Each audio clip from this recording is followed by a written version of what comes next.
Bienvenue sur Africa 24 pour cette nouvelle édition de l'Africa Tonight. Voici les titres de l'actualité. Réélection sans surprise au Mali. Le chef de l'État sortant, Ibrahim Boubacar Keïta, a largement remporté la présidentielle face à l'opposant Soumaïla Cissé. Il a recueilli 67,17% des voix contre 32,83% pour son adversaire politique qui conteste ce résultat. En Libye, plus de 100 personnes étaient jugées dans l'affaire du périphérique d'Abou Slim, où des manifestants avaient été tués en 2011. 45 miliciens du régime de Mouammar Kadhafi ont été condamnés à mort par la cour libyenne ce 15 août. Et puis à la fin de cette édition, nous partirons à la découverte de la cuisine traditionnelle de l'Afrique du Sud avec le restaurateur Sizo Ena, une cuisine qu'il revisite avec des touches de haute gastronomie. Second mandat pour le président malien Ibrahim Boubacar Keïta, au pouvoir depuis 2013. Il vient d'être élu pour 5 ans avec 67,17% des voix face au chef de file de l'opposition Soumaïla Cissé, dont le camp appelle les Maliens à ne pas reconnaître la victoire du président sortant. Les précisions de Zahara Mohamed Moutiou. Le chef de l'État sortant, Ibrahim Boubacar Keïta, est réélu pour 5 ans. Un second mandat décroché à l'issue d'une victoire écrasante pour celui qui figure depuis plusieurs mois en tête des sondages. Résultat, M. Ibrahim Boubacar Keïta, 1 798 632 voix, soit 67,17% des suffrages exprimés. Avec plus de 67% des voix, il devance l'opposant Soumaïla Cissé, chef de file de l'opposition déjà défait en 2013. L'opposant, dont le parti qui conteste l'issue du scrutin, indique son intention de déposer des recours à la Cour constitutionnelle. Et on ne s'attend pas à du miracle. La Cour constitutionnelle a déjà montré les couleurs. On va contester peut-être même pas dans la rue, mais disons d'une façon formelle, comme il l'a fait à travers les médias.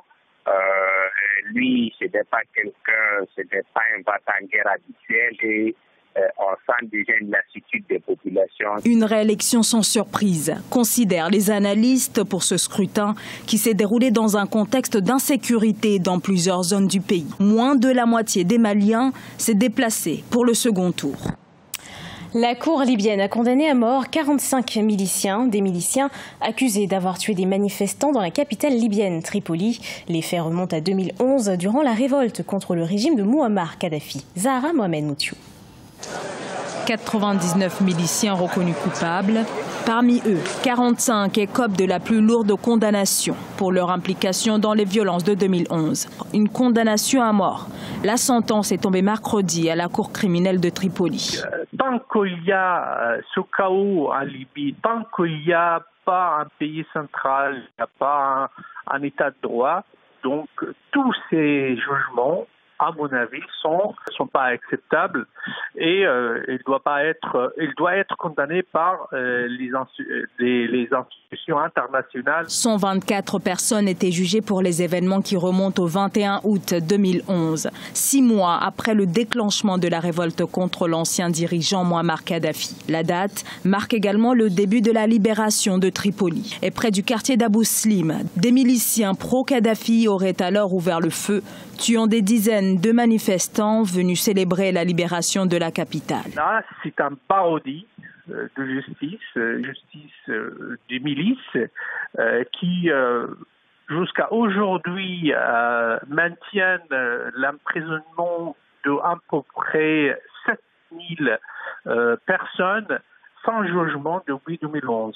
Soi-disant, ils sont pro-Kadhafi, soi-disant qu'ils ont tiré sur les gens qui manifestent. Une centaine de condamnations en un seul procès. Une première depuis la Révolution.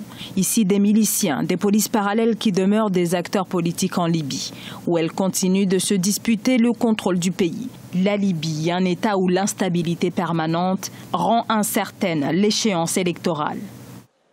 À Madagascar, le premier tour de l'élection présidentielle approche, mais les modalités de financement de la campagne des candidats restent floues, ce que déplorent les membres de la société civile. Le financement des campagnes n'a pas été limité et le financement par des fonds étrangers est autorisé. Le point avec Sharon Camara.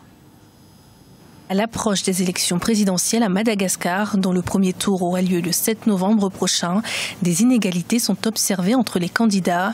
En cause l'absence de plafonnement des fonds de campagne. Certains membres de la société civile craignent que cela ne mène à d'autres dérives telles que l'achat de votes. Cette loi électorale est controversée à titre général parce qu'on doit garantir l'indépendance de celui qui doit être élu, mais en plus, si on ne met pas de plafonnement, on est en train de laisser libre cours à tous les intérêts politico-financiers. En plus du manque de plafonnement, les candidats ont l'autorisation de recevoir des financements venus de l'étranger, une situation qui favorise l'inégalité de chance entre les différents candidats, certains pouvant se permettre de louer de grandes salles pour leurs meetings, tandis que d'autres ont des moyens plus limités.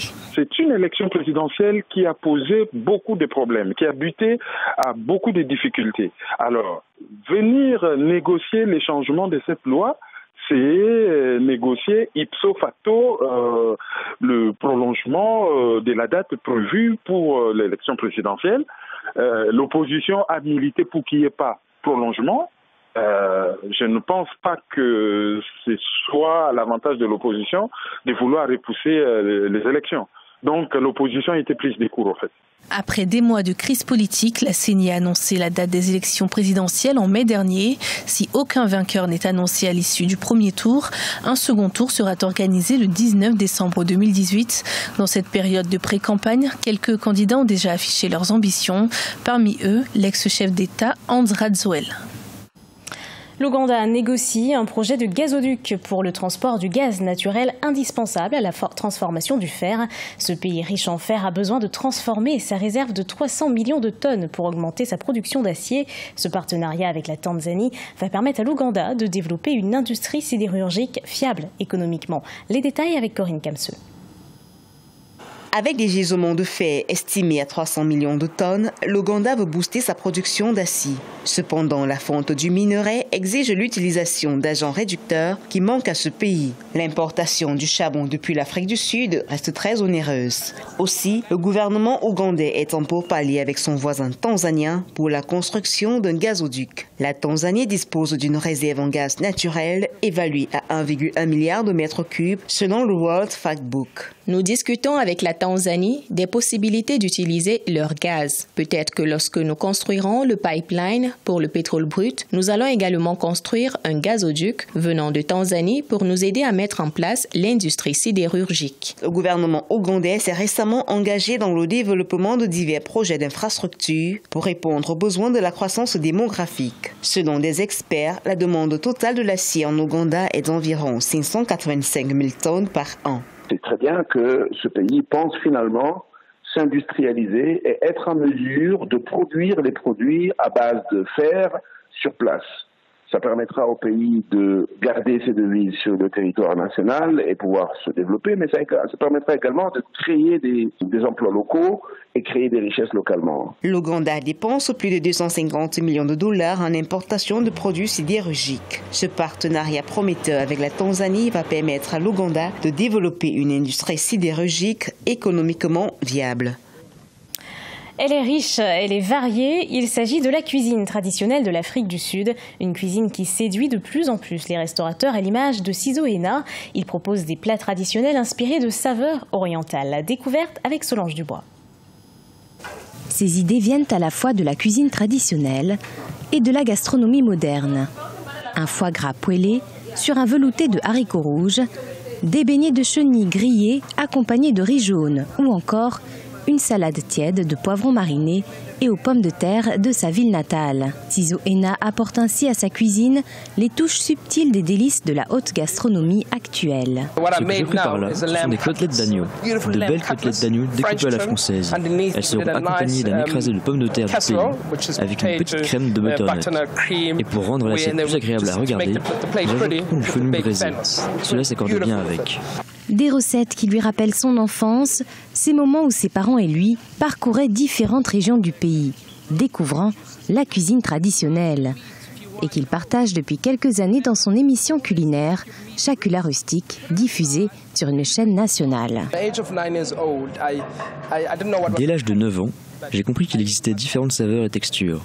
J'étais déjà en mesure de faire la différence entre la cuisine industrielle et des plats préparés maison. Je n'étais pas le genre de gamin qui aimait manger des hamburgers ou du poisson frit. J'aimais en fait les soupes, les bouillons, les currys. Le succès ne s'est d'ailleurs pas fait attendre pour Sizo Ena. Considéré comme un humble créateur de tendances, il eut l'occasion d'accueillir de nombreuses célébrités dans son restaurant, ainsi que des chefs d'État, notamment le président sud-africain Cyril Ramaphosa. Ce journal a été préparé par l'ensemble de la rédaction. Merci de l'avoir suivi. Retrouvez dans un instant une nouvelle édition d'Actualité sur Africa 24.